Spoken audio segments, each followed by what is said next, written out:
The CCE, well, they made me his work. He got to have 5 people to work for in order to get life imprisonment and get charged with the CCE. So they gave me allegedly that I was working for him to make the 5th person to give him life.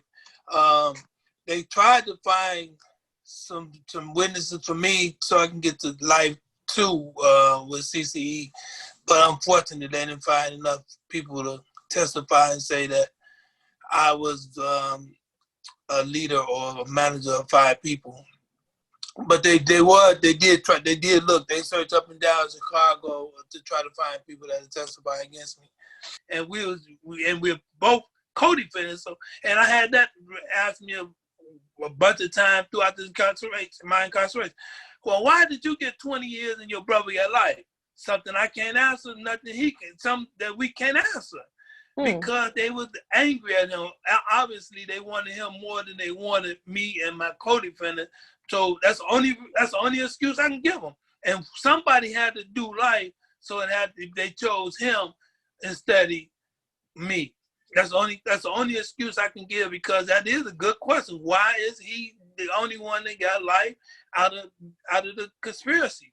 And there's no, somebody had to be a boss, so they made him be the boss, and then they gave him a continual criminal enterprise, which he was innocent of with the marijuana charge, and they put that in there to make it like it's he had a continuous criminal enterprise going from marijuana to cocaine, and never took a stop. But that's not true. My brother, like I was just saying earlier, we worked 2 jobs together. He started off, we worked at car wash, and then we worked at a factory, and then he worked at the store. So it's not like he didn't have no job, and this is just his life was just drugs. But that's what that appeared to prove that he was just a drug dealer, which was not true.